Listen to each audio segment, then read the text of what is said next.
Children, आज हम पढ़ेंगे बाल राम कथा का 2 वरदान। इससे पहले वीडियो में मैंने MCQ किए थे जंगल और जनकपुर के। अगर जिन्होंने नहीं देखे हैं तो वो मेरे डिस्क्रिप्शन बॉक्स में लिंक दिया गया है, उसके देख लेना। ठीक है बच्चों, चलो आज पढ़ते हैं 2 वरदान। राजा दशरथ के मन में अब एक ही इच्छा बची थी, राम का राज्याभिषेक। उन्हें युवराज का पद देना। अयोध्या लौटने के बाद से ही उन्होंने राम को राजकाज में शामिल करना शुरू कर दिया था। राम ये जिम्मेदारी अच्छी तरह निभा रहे थे।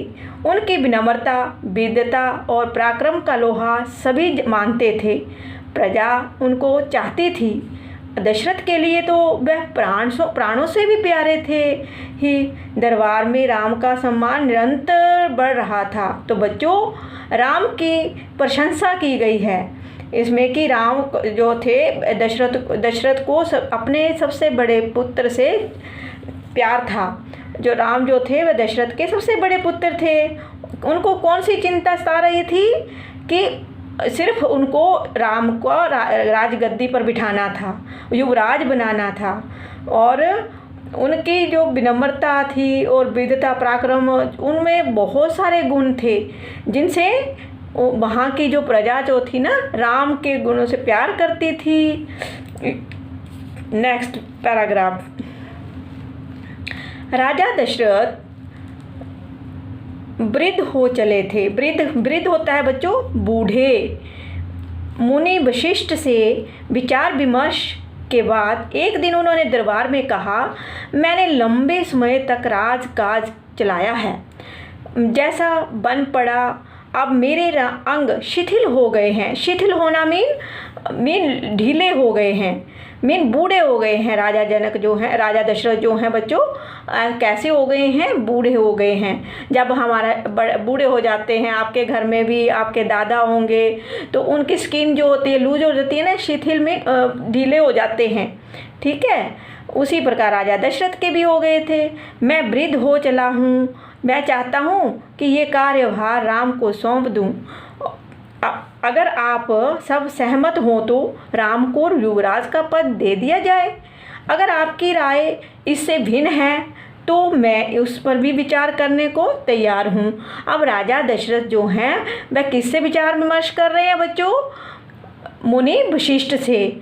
क्या विचार विमर्श कर रहे हैं कि मैं बूढ़ा हो गया हूँ, मेरे जो अंग हैं वह शिथिल हो गए हैं, मीन लूज़ हो गए हैं, ढीले हो गए हैं। अब मैं काम नहीं कर सकता और मैं ये सारा कार्यभार जो है किसको सौंप देना चाहते हैं राजा दशरथ? राम को। ठीक है बच्चों, सभा ने, नेक्स्ट पैराग्राफ। सभा ने तुमुल ध्वनि से राजा दशरथ के प्रस्ताव का स्वागत किया और सभी सभागण जो थे उन्होंने अपनी आवाज़ में राजा दशरथ जी का जो उन्होंने इच्छा प्रकट की प्रजा के सामने, वो उसको स्वीकार कर लिया। राम की जय जयकार होने लगी।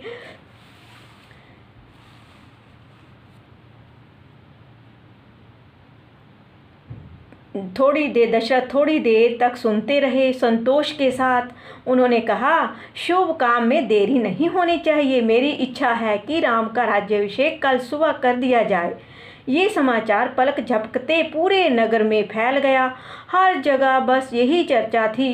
राज्याभिषेक की तैयारियां शुरू हो गई। अब सारी नगरी में क्या था?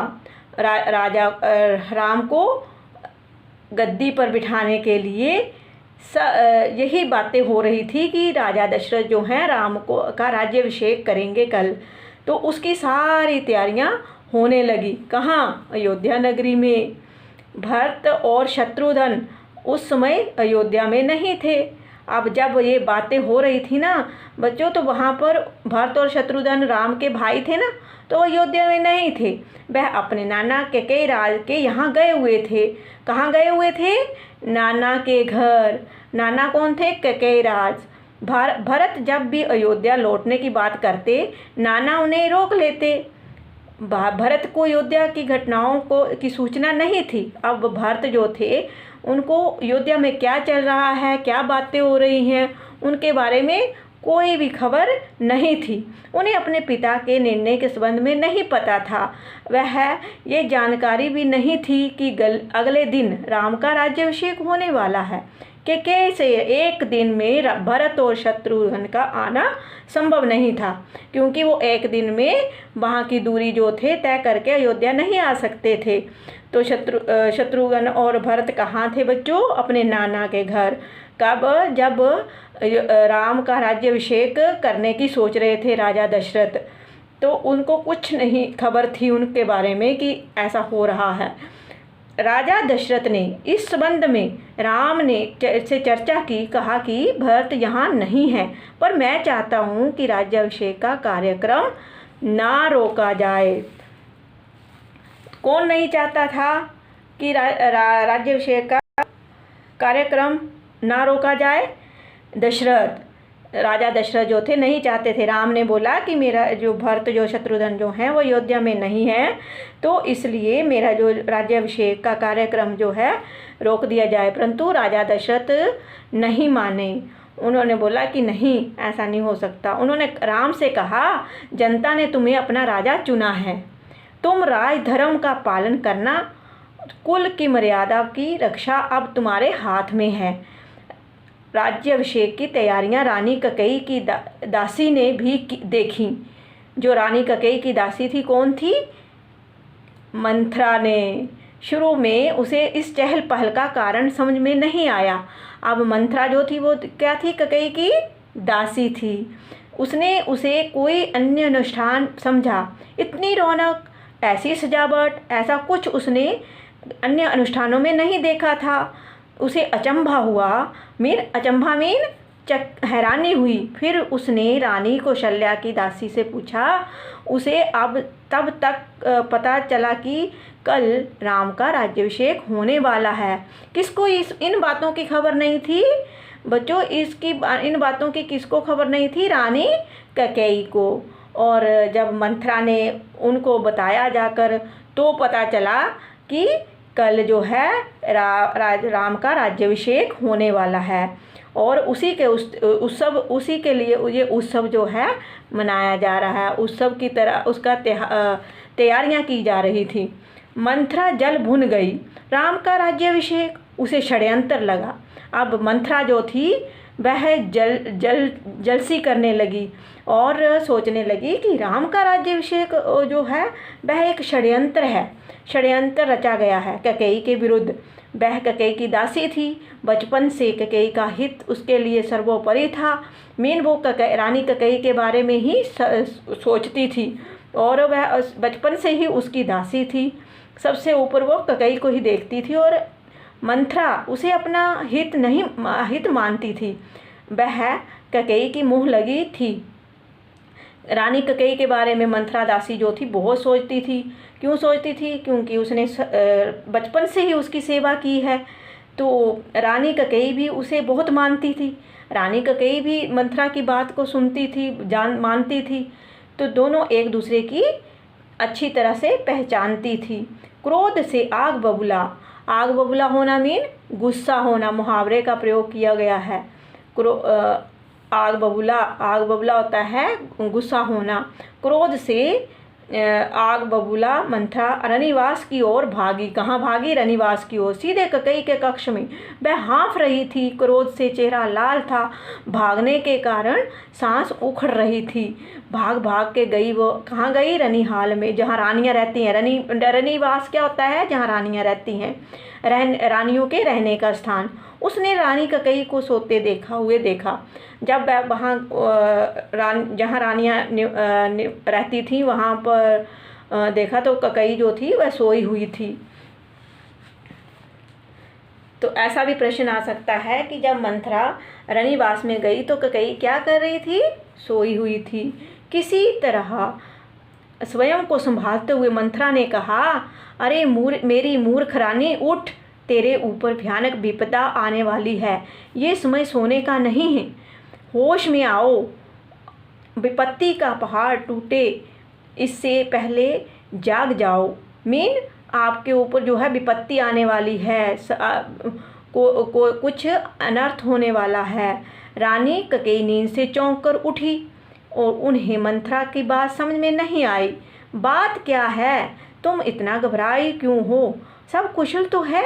उन्होंने पूछा। किसने पूछा? मंथरा ने उसने पूछा। ककेई ने किससे पूछा? मंथरा से, कि सब कुशल तो है? कि उन्होंने कैसे कुशल है, कैसा मंगल? सब अमंगल होने वाला है। अब मंथरा क्या बोलती है? कोई कुशल नहीं है, कोई मंगल नहीं है, कैसा मंगल? सब अमंगल ही होने वाला है, मीन बुरा होने वाला है। तुम्हारे सुखों का अंत। महाराज दशरथ ने कल राम का राज्याभिषेक करने का निर्णय लिया है, अब राम युवराज होंगे। अब ये तो बहुत शुभ समाचार है। रानी ककेई जो थी, रानियाँ जो थी सभी बच्चों को एक समान मानती थी, उनके मन में कुछ नहीं था भेदभाव, क्योंकि उन चारों बच्चों को एक साथ पाला था। तो ककेई ने बोला कि ये तो शुभ समाचार है। ककेई ने प्रसन्नता से अपने गले का हार उतार कर मंथरा को दे दिया। मैं बहुत प्रसन्न हूँ। राम युवराज पद के लिए हर तरह से योग्य हैं। वो मानती है, ककेई मानती है कि राम ही युवराज पद के लिए हर तरह से योग्य हैं। रानी, तुम्हारी बुद्धि फिर गई है, मति मारी गई है। मंथरा ने बोला, सवाल राम की योग्यता का नहीं है, राजा दशरथ के षड्यंत्र का है, तुम्हारे अधिकार छीनने का है। मंथरा ने हार दूर फेंकते हुए कहा, ये षड्यंत्र नहीं तो और क्या है? कल सुबह राज्याभिषेक है, भरत को जानबूझकर ननिहाल भेज दिया, समारोह के लिए बुलाया तक नहीं। मंथरा दासी जो है वह ककेई को भड़का रही है और घृणा कर रही है, जलसी कर रही है कि राजा जो है वह है राम को बनाया जा रहा है, क्योंकि मंथरा क्या चाहती थी कि भरत को राज मिले, तो बच्चों, परंतु सारी रानियां जो थी अपने बच्चों को एक जैसा ही प्यार करती थी। तो ककेई का स्वर उग्र हो गया, उग्र मीन तेज हो गया, उसकी आवाज़ तेज हो गई, एकदम हड़बड़ा जाता है ना जैसे कोई ऐसा खबर सुनकर, उसी प्रकार ककेई भी अपनी तेज स्वर में बोली। उन्होंने मंथरा को डांटते हुए कहा, राम के प्रति मेरा अगाध स्नेह है, अगाध मीन बहुत सारा प्यार है राम के साथ, वह मुझे माँ के समान मानते हैं। तुझे अपने इसमें षड्यंत्र दिखाई देता है? इसमें षड्यंत्र नहीं है, राम के बाद भरत ही राजा बनेंगे, क्योंकि पहले सबसे बड़े पुत्र को ही राजा बनाया जाता था। तो उसी के अनुसार रानी ककेई भी सोच रही थी कि ये राम ही राजा बनेंगे, उसके बाद भरत बनेंगे। राज सर्वदा श्रेष्ठ पुत्र को ही मिलता है, ज्येष्ठ होता है, सबसे बड़े पुत्र को ही राजा बनाया जाता है। मंथरा पर इस फटकार का कोई प्रभाव नहीं हुआ, उसके लिए ये दशरथ का षड्यंत्र था। वह रानी ककेई के पलंग पर बैठ गई। ककेई पर मंथरा की बातों का असर होने लगा, उनका सिर चकरा गया, वह पलंग से उठी तो पांव सीधे नहीं पड़े, आंखों में आंसू थे, मन भारी हो गया। प्रसन्नता की जगह अव्यक्त क्रोध ने ले ली, मीन जो दिखाई नहीं दे रहा था, जो व्यक्त नहीं किया जा सकता था, उस गुस्से ने उसकी जगह ले ली। मंथरा के तर्कों में उन्हें सच्चाई दिखने लगी। तुम ही बताओ मैं क्या करूं? ककेई ने आंसू पोंछते हुए मंथरा से कहा। मंथरा पलंग से उठी और ककेई के पास जाकर खड़ी हो गई। उसने कहा, याद करो रानी, महाराज दशरथ ने तुम्हें 2 वरदान दिए थे। कितने वरदान दिए थे? किसने दिए थे? राजा दशरथ ने रानी ककेई को 2 वरदान दिए थे। दशरथ से अपना वचन पूरा करने को कहो, 1 से भरत के लिए राजगद्दी मांग लो। अब मंथरा दासी जो है वह सलाह दे रही है कि 1 से आप भरत के लिए राजगद्दी मांग लो और दूसरे से राम को 14 वर्ष का वनवास मांग लो।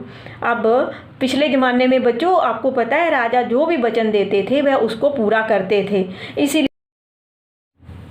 ककेई का चेहरा तमतमाया हुआ था। तो बच्चों तमतमाना मीन गुस्से से लाल होना। मुहावरे का प्रयोग हुआ है। उन्हें मंथरा की बात ठीक नहीं लगी। उनके मन में एक प्रश्न अब भी था, ये बात दशरथ से कैसे कहें? उन्हें रनिवास बुलवाएं या प्रतीक्षा करें? अब ककई सोच रही थी कि उनको रनिवास में बुलाया जाए या उनके आने का इंतज़ार करें। मंथरा ने ककई के मन में बात भांप ली थी। उसने कहा, तुम मैले कपड़े पहनकर कोप भवन चली जाओ। अब मंथरा ने रानी ककई को सलाह दी कि तुम मैले कपड़े जो है, गंदे कपड़े पहनकर कहाँ चले जाओ? कोप भवन में। कोप भवन क्या होता था? जब रानियाँ जो थी महाराज से कुछ बात कहना चाहती थी, नाराज़ हो चली जाती थी, तो उसके लिए कोप भवन बनाया हुआ था। महाराज दशरथ आए तो उनकी ओर मत देखो। मैं नाराज़ होकर जाती थी वो कोप भवन में। बात मत करो, तुम उनकी प्रिय रानी हो, तुम्हारा दुख देख नहीं पाएंगे। बस उसी समय तुम उन्हें पिछली बात याद दिलाना, दोनों वचन मांग लेना। अब दासी जो थी, किसकी थी? ककई की। मंथरा ने उसको सलाह दी और रानी मान गई। अब देखो, एक दासी के कहने पर रानी ने क्या कर दिया। ठीक है बच्चों, तो किसी के कहने पर कहना नहीं मानना चाहिए, अपना दिमाग यूज़ करना चाहिए। ये हमारे जो पिछली कहानियाँ बीती हुई है ना, महाभारत और रामायण, ये सारे जो हैं हमें क्या सिखाते हैं कि हमें ऐसा नहीं करना चाहिए जिससे कि हमारा जो है सब कुछ नष्ट हो जाए, तबाह हो जाए। तो मैं ऐसा ही करूँगी। अब रानी मान गई मंथरा की बात, दासी की बात, कि मैं ऐसा ही करूँगी, महाराज का षड्यंत्र सफल नहीं होने दूँगी। बस मंथरा का लक्ष्य पूरा हो गया था। अब जो दासी चाहती थी ना, उसका जो उद्देश्य था वो पूरा हो चुका था, क्योंकि वो ऐसा ही फूट डलवाना चाहती थी अपने भाइयों में। चलते चलते उसने रानी ककई से कहा, राम के लिए 14 बरस से कम वनवास मत मांगना। भरत इतने समय में राजकाज संभाल लेंगे और जब तक राम लौटेंगे लोग उन्हें भूल चुके होंगे। अब जल्दी करो रानी, समय बहुत कम है। रानी ककई कोप भवन चली गई। मंथरा के कहने पर मंथरा रानीवास से निकल गई और मंथरा जो थी वह अब रानी ककई कहाँ गई बच्चों? कोप भवन में। कोप भवन किसके लिए था? जो गुस्सा होकर वहाँ पर चली जाती थी रानियाँ। तो रानीवास से निकल गई। अब मंथरा जो थी वहाँ से निकल गई। दिन भर की गहमा गहमी के बाद महाराज दशरथ को रानियों की याद आई।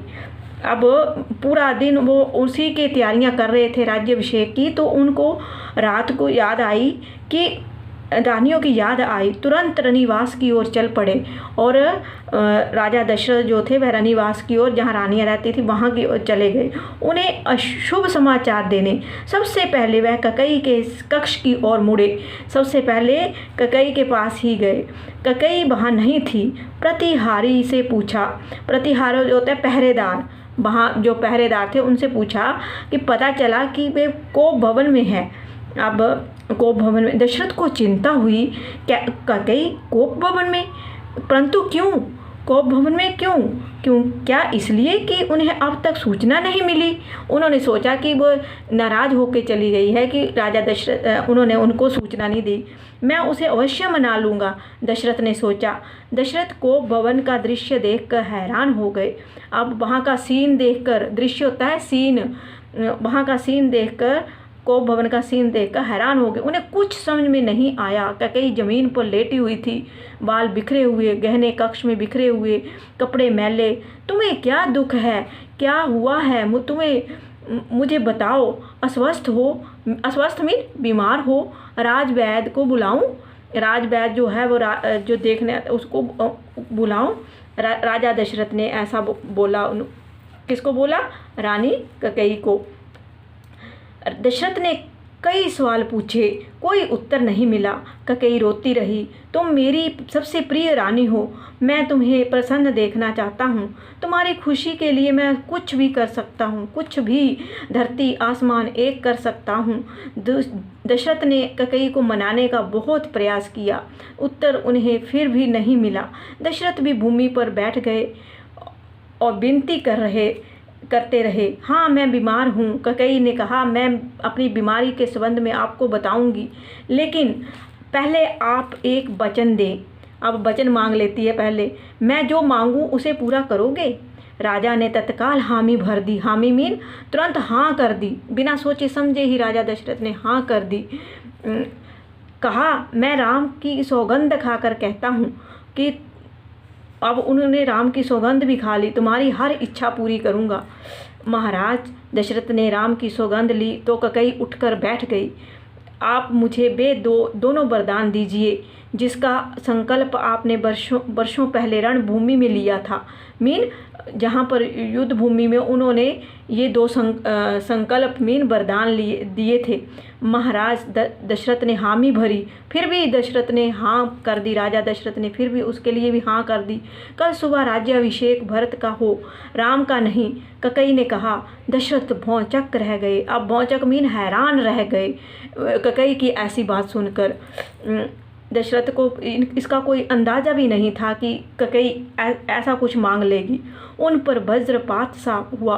वज्रपात मीन जैसे कोई उन पर पत्थर का प्रहार कर देता है ना, उसी की तरह उनको फील हुआ, महसूस हुआ।